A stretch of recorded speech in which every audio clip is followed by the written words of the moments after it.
Welcome to a space where faith meets real life and growth gets uncomfortable. This isn't surface level motivation. It's truth that stretches you, challenges you, and asks you to show up differently. If you're ready to stop avoiding the work and start becoming who God's been calling you to be, stay. Family, there comes a moment in your journey where God starts training you in a different kind of strength, an inner strength, a holy calm, a spiritual discipline. And he whispers, train yourself to be unbothered. Not unbothered because you don't feel, not unbothered because you're numb, not unbothered because you finally understand who you are, who God is, and what is simply not worth your spirit anymore. There is a version of you that used to react to everything, every comment, every attitude, every betrayal, every misunderstanding. A version that felt the need to explain yourself, defend yourself, correct lies, chase validation, prove your worth, or convince people to see you clearly. But this season you're stepping into, it requires a steadier version of you. A wiser version of you, a version that knows when to speak and when to stay silent, when to engage and when to walk away, when to fight and when to rest. Being unbothered is not about ignoring life. It's about mastering your peace. It's about learning to let God fight battles that were draining you. It's about refusing to let small things shake a big destiny. It's about staying centered, staying anchored, staying rooted while everything around you tries to pull you out of character. So as we step into this message today, I want you to hear this with your whole heart. The you that God is raising is too focused, too aligned, too anointed to be distracted. This is your season to train your spirit, train your emotions, and train your mind to rise above what used to break you. Because the unbothered you, family, mastering emotional discipline through God-given identity is one of the most powerful transformations you will ever experience. Because emotional discipline is not about becoming cold, detached, or unfeeling. It's about becoming anchored. It's about building a soul so grounded in who you are and whose you are that the things that once pulled you into chaos no longer have that authority in your life. Emotional discipline begins where identity confusion ends. When you finally know who God says you are, you stop allowing emotions to control your worth, your reactions, and your peace. You stop letting moments define what only God can name. So many of us grew up believing that emotional reactions were just personality traits. I'm just sensitive. I'm just reactive. I just get angry easily. I just take things personally. But emotional discipline isn't about erasing your sensitivity. It's about giving your sensitivity structure. It's about letting God teach you when to feel, how to feel, and what to release instead of letting every emotion drag you into places your destiny can't afford for you to stay.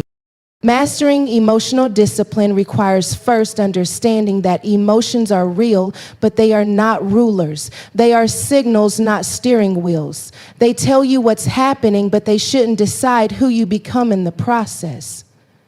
When your emotions rule you, every slight becomes an attack. Every comment becomes a crisis. Every disappointment becomes identity damage. Every delay becomes a disaster. But when God becomes the anchor of your identity, your emotions become teachers, not tyrants. To master emotional discipline, you must root your identity in truth, not trauma, not abandonment, not comparison, not insecurity, not performance, not rejection. All your life you were conditioned to respond emotionally to situations because your identity was vulnerable. If you didn't know your worth, every insult broke you. If you didn't know your voice mattered, every disagreement felt like rejection. If you didn't understand your value, every loss felt like confirmation that you weren't enough. But once identity becomes rooted in God, those emotional triggers lose their power because they are no longer speaking to the insecure you. They're speaking to a healed, restored, God-defined you. Emotional discipline begins when you allow the Holy Spirit to narrate your identity instead of letting your feelings do all the talking. Your emotions say, I'm alone, but God says, you are never forsaken. Your emotions say, I'm not enough, but God says, you are fearfully and wonderfully made. Your emotions say, they don't care about me, but God says, I have loved you with an everlasting love. Your emotions say, I'm failing, but God says, I'm working all things for your good. When your identity is anchored in God's truth, emotional storms may shake you, but they cannot sink you. Mastering emotional discipline requires recognizing the difference between reacting and responding. Reacting is immediate, impulsive, survival-based, driven by insecurity. Responding is intentional, thoughtful, grounded in identity. The old you reacted to everything because you weren't healed yet. You reacted to protect yourself. You reacted out of fear. You reacted to prove your worth. You reacted because rejection triggered you. But the rebuilt, God-centered you responds with wisdom, patience, and clarity. You respond from a place of identity, not injury. To walk in emotional discipline, you must unlearn the belief that you must attend every emotional invitation. Not every argument deserves your voice. Not every accusation deserves your explanation. Not every slight deserves your reaction. Not every misunderstanding deserves your energy. Emotional discipline is learning the art of selective engagement. It's knowing that every battle is not your battle. Every comment is not your concern. Every opinion is not your truth. When you know who you are in God, you no longer chase validation. You protect your peace instead. Mastering emotional discipline also means healing the wounds that give your emotions too much authority. Unhealed wounds speak loudly. Childhood rejection whispers insecurity. Past betrayal breeds distrust. Old heartbreak becomes hypervigilance. Abandonment shapes fear. These wounds create emotional shortcuts that lead you to overreact, misinterpret, or assume the worst. God invites you into healing not just to restore your heart, but to regulate your emotions, because emotional discipline is impossible without emotional healing. Emotional discipline requires building inner stillness. The world teaches you to keep moving, keep talking, keep reacting, but God trains you in silence, in stillness, in solitude. He teaches you how to pause before responding, how to breathe before speaking, how to pray before reacting. When your identity is centered in Him, you gain the strength to sit with an emotion without becoming it. You learn to let feelings pass through, not park in your spirit. Another part of emotional discipline is refusing to personalize everything. Your identity in God frees you from internalizing the behavior of others. Someone's rudeness doesn't mean you're unworthy. Someone's distance doesn't mean you're unlovable. Someone's jealousy doesn't mean you're doing something wrong. Someone's betrayal doesn't mean you're disposable. Identity says their behavior is a reflection of them, not me. Emotional discipline grows when you stop making other people's issues your identity. Emotional discipline is also about understanding that not all feelings deserve action. Your feelings want to protect you, but they do not always point you to truth. Emotional discipline teaches you to examine the emotion before obeying it. Why am I triggered? What wound is this aggravating? Is this real or perceived?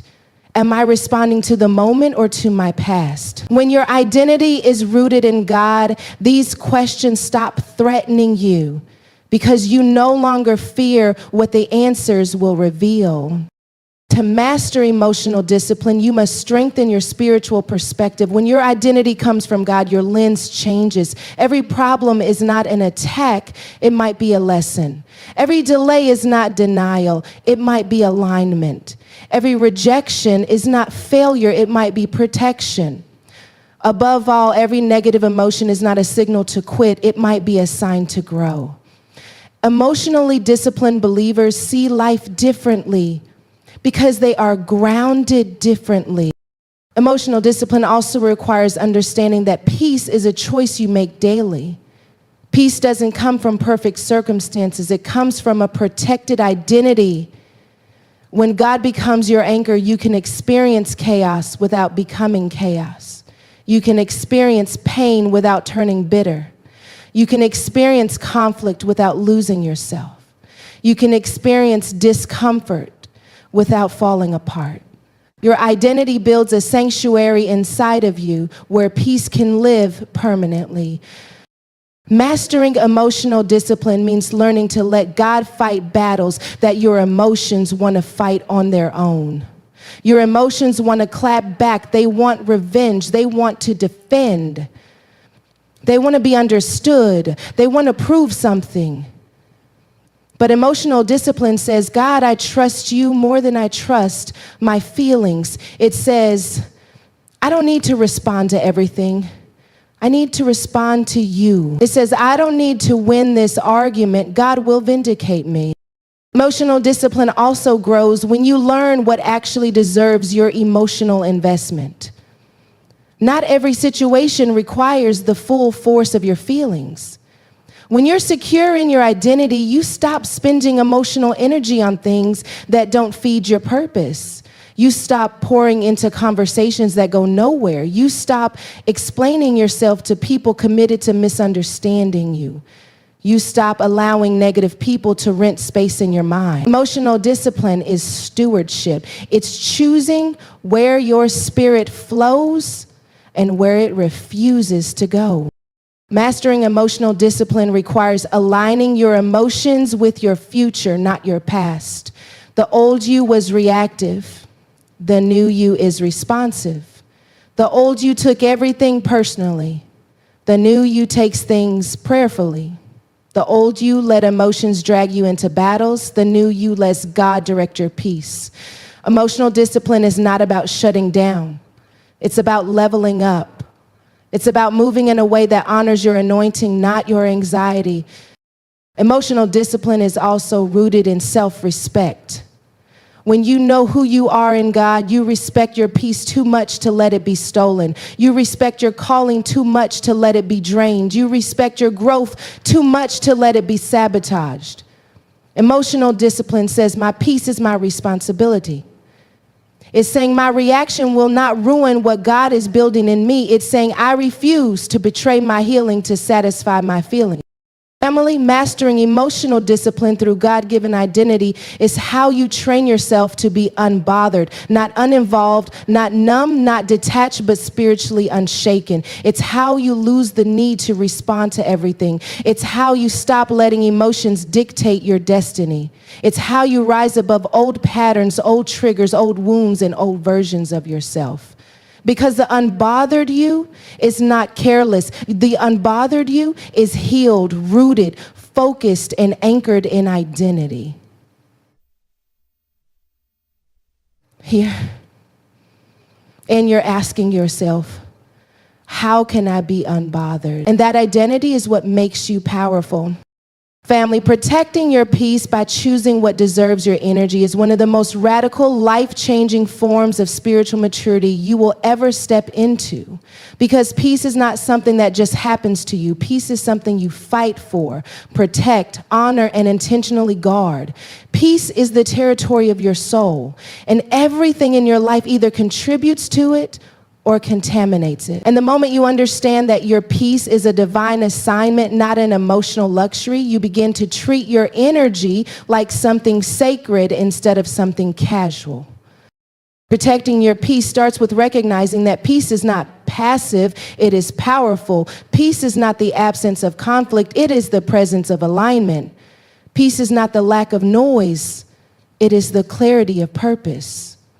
Peace is not running from problems, it is standing firm in identity. Peace is not silence, it is stability. And when God begins teaching you to protect your peace, He's not trying to make you soft or detached. He's trying to make you spiritually disciplined, emotionally intelligent, and mentally grounded enough to handle the next level He's preparing you for. Most people lose their peace not because they don't have it, but because they don't know how to protect it.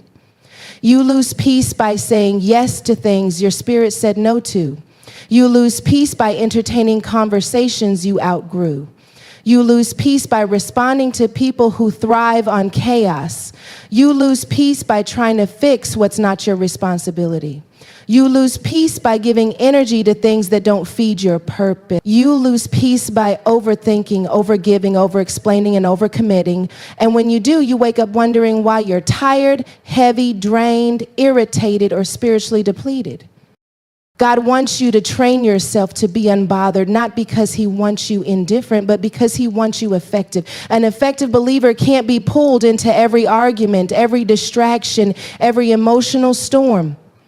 An effective believer knows how to let people talk without losing sleep. An effective believer knows how to walk away without anxiety. An effective believer knows how to be aware without being overwhelmed. Your energy is too precious to waste, too holy to scatter, too powerful to hand out like candy to anyone who demands your attention. Protecting your peace means learning to evaluate everything by one question. Does this deserve my energy? Not is it right, not is it fair, not do I want to respond, but does this deserve a piece of my spirit, my time, my presence, my heart? Peace becomes your filter. Peace becomes your boundary. Peace becomes your protection. When you live from peace, you stop transactionalizing your energy with people who drain you. Some people don't want your advice, they want your attention.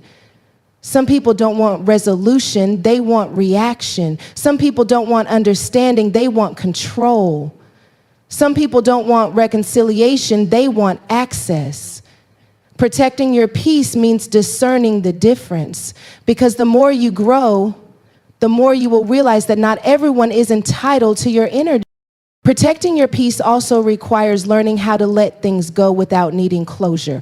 Closure is not emotional justice. Closure is spiritual maturity. Sometimes God will say, "Give it to me," and walk away. Peace doesn't need explanations. Peace doesn't need apologies. Peace doesn't need validation. Peace doesn't need permission. Peace says, I choose calm over chaos. It says, I choose purpose over pettiness. It says, I choose to walk away, even if they never understand why. Protecting your peace requires understanding that silence is not weakness. Silence is strategy. Silence is wisdom. Silence is self-respect. Silence says, I refuse to be pulled into a battle that doesn't feed my destiny. Silence says, I will not dignify foolishness. Silence says, I can explain myself, but explaining myself will cost me energy I no longer sacrifice. Silence says, you do not have access to my peace. When God teaches you peace, he teaches you when to speak and when to stay silent. And both are forms of strength. Protecting your peace requires emotional boundaries. You cannot allow people to dump their pain, anger, frustration, and chaos onto you simply because you care. Caring is not the same as carrying. Empathy does not mean self-abandonment. Love does not mean exhaustion. You can support people without sacrificing your mental health. You can be compassionate without becoming consumed. Emotional boundaries say, I am here for you, but I am not your emotional landfill. They say, I can listen, but I cannot fix what only God can heal. Protecting your peace demands spiritual sensitivity. When God gives you peace, it is not casual, it is prophetic. He uses peace to signal direction. If you feel peace withdrawing, pay attention. If you feel peace tightening in your chest, pause. If you feel peace leaving a room, walk out. Peace is the voice of God inside you, telling you where safety is and where danger lives. People ignore their peace and then wonder why they end up hurt. Peace is divine intelligence. Peace is spiritual instinct. Peace is God's way of saying, this path is not for you. Protecting your peace requires releasing the need to control outcomes. So many battles steal your peace because you're trying to control what only God can handle. You try to control how people see you. You try to control how situations turn out. You try to control relationships you're supposed to let go of. You try to control timing that belongs to God. Control is the thief of peace. But trust is the keeper of peace. When you trust God fully, you stop micromanaging life and start experiencing rest. Protecting your peace demands that you stop over-explaining yourself. Over-explaining is what insecure versions of you did to feel safe. You tried to justify your boundaries. You tried to defend your decisions. You tried to convince people of your worth. You tried to make others understand your heart. But the rebuilt you doesn't explain, you align. You don't justify, you discern. You don't debate, you decide. People who misunderstand you will continue misunderstanding you even after 1,000 explanations. Protect your peace by refusing to shrink yourself for minds unwilling to see you. Protecting your peace also means knowing what conversations to walk away from. Some conversations are traps, some are provocations, some are emotional bait, some are designed to trigger you. Just because someone invites you into conflict doesn't mean you have to attend. Protecting your peace says, I don't need the last word. It says, I don't need to be right to be at peace. It says, I choose my spirit over this argument. Protecting your peace requires removing yourself from environments that sabotage your growth. The old you tolerated chaos because chaos felt familiar. The healed you craves calm. You cannot grow in environments that exhaust your mind, drain your soul, or challenge your sanity more than your purpose. Protecting your peace is recognizing when a room is beneath your calling. It is recognizing when an atmosphere contradicts your spirit. It is recognizing when your presence is being taken advantage of. Protecting your peace requires saying no without guilt, apology, or fear. No is not rejection. It is protection. No is not selfish. It is sacred. No is not harsh. It is healthy. You cannot train yourself to be unbothered if you keep saying yes to things that bother your spirit. Every yes should be intentional. Every yes should be aligned. Every yes should be peaceful. Every yes should honor your emotional capacity. Protecting your peace requires speaking to your own soul. Sometimes you must remind yourself, I don't have to respond to that. I don't have to defend myself. I don't have to prove anything. I don't have to stay where my peace is starving. I don't have to entertain what drains me. You cannot be unbothered if you're not speaking life over yourself, calming your spirit and redirecting your thoughts back to God's truth. Protecting your peace requires recognizing that some people are assignments and some are distractions. An assignment helps you grow. A distraction drains your soul. An assignment pushes you toward purpose. A distraction pulls you into cycles. An assignment speaks life. A distraction speaks confusion. Protecting your peace requires evaluating who people are in your life, not emotionally, but spiritually. Protecting your peace requires controlling your access. Not everyone gets the same version of you. Not everyone deserves close proximity. Not everyone gets your vulnerability. Not everyone should be allowed into the sacred parts of your heart. Access is earned, not given. And protecting your peace is simply deciding who has earned it. Family, protecting your peace by choosing what deserves your energy is how you train yourself to be unbothered. Because the moment you understand your calling, your identity, your worth, your purpose, and the presence of God within you, you realize that most things that used to bother you were beneath the level of your destiny. Peace is not passive, it is prophetic. And the unbothered you is the aligned, healed, focused, and spiritually fortified you. Family, breaking the habit of overreacting, over-explaining, and overthinking is a holy discipline because these three patterns are not just emotional reflexes, they are spiritual drains. They bleed your peace, sabotage your clarity, and steal your focus one moment at a time. And the reason God is calling you to train yourself to be unbothered is because He knows these habits are rooted in wounds, not wisdom. They were created in survival, not in identity. They were shaped by fear, not by faith. And as long as they stay in place, they will keep pulling you into emotional battles that your destiny cannot afford to fight. Overreacting is born when your spirit doesn't feel safe. It creates urgency where there is no emergency. It turns a minor issue into an emotional explosion because a part of you learned to respond to life like everything is a threat. Somewhere in your past, someone made you feel unheard, unseen, dismissed, or mistreated, and now your heart races at the slightest offense. Overreacting isn't about the situation at hand, it's about the history behind it. It's your inner child trying to protect you. It's the old you trying to speak before the healed you gets a chance. And God isn't shaming you for it, He's healing you from it. He is teaching you that not everything requires a reaction because not everything can touch the identity He has secured in you. To break the habit of overreacting, you must learn the power of pausing. Pausing creates space between emotion and expression. Pausing is the breath that interrupts the old pattern and gives the Holy Spirit room to speak. Pausing is the moment where you ask yourself, is this about them or is this about something deeper in me? Pausing is maturity. Pausing is mastery. Pausing is how you regain control of your narrative. Because the old you reacted immediately, but the healed you responds intentionally.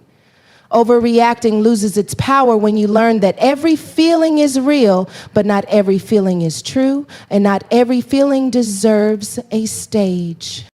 Now let's talk about over-explaining. Over-explaining is the cousin of insecurity. It is the reflex of someone who has been misunderstood, rejected, or falsely judged so often that they believe they must justify their thoughts, their boundaries, their decisions, and their existence. Over-explaining comes from the fear of being misinterpreted or abandoned. It's your spirit saying, please don't get me wrong. Please don't leave. Please understand me so I'll feel safe. But the moment you tie your peace to someone else's understanding, you hand them control over your emotional world. Over-explaining is bondage disguised as clarity. Breaking the habit of over-explaining requires accepting that people will misunderstand you no matter how many words you use. Some people don't misunderstand you because you aren't clear. They misunderstand you because they are committed to misunderstanding you. Some people don't misjudge your intentions because you did something wrong. They misjudge you because they don't want to see your heart correctly. That's not your burden to fix. That's not your responsibility to carry. Your peace cannot depend on someone else's perception. Emotional maturity is understanding that your truth does not need constant translation. Your boundaries do not require permission. Your decisions do not require applause.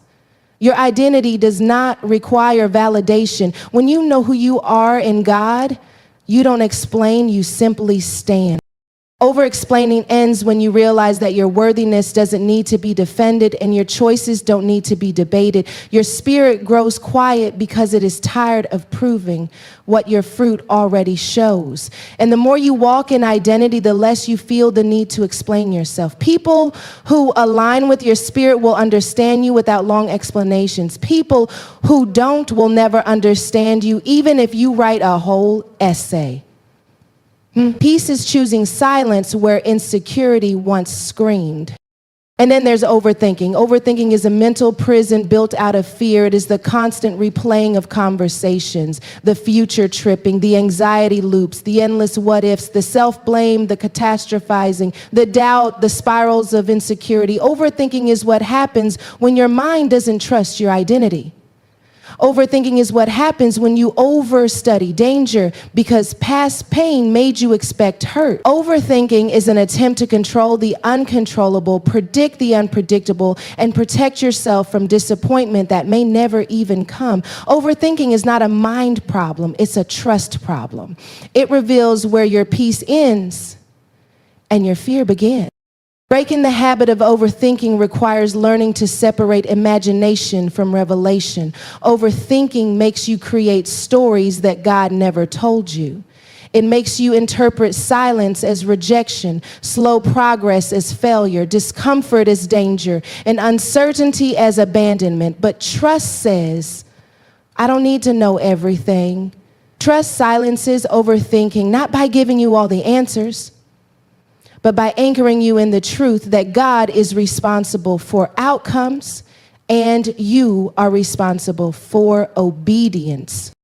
To break overthinking, you must train your mind to catch runaway thoughts before they spiral. You must ask, is this coming from fear or from faith, from trauma or from truth, from insecurity or from identity? You must practice letting thoughts pass without attaching your worth to them. Overthinking loses its grip when you stop letting your mind rehearse what God has already redeemed and instead meditate on what God has promised. Breaking these habits requires understanding that they all stem from the same root, fear. Fear of being forgotten, fear of being rejected, fear of being wrong, fear of losing control, fear of repeating your past, fear of not being enough. And that is why God is calling you to emotional discipline.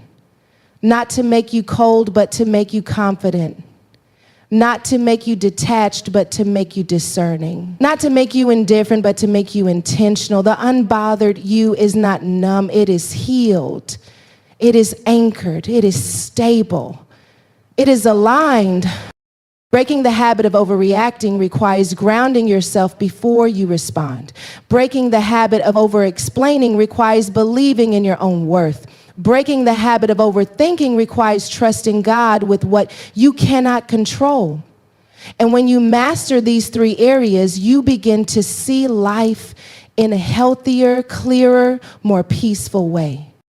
You stop trying to fix everything. You stop internalizing everything. You stop assuming the worst. You stop chasing people who don't choose you. You stop begging for clarity that God's peace already gave. You stop giving energy to things that do not carry eternal weight. You stop letting your emotions drag you into battles beneath your calling. When you break these habits, you begin to move with calm confidence. You begin to walk into rooms with quiet assurance. You begin to let things slide off you that would have shattered you before.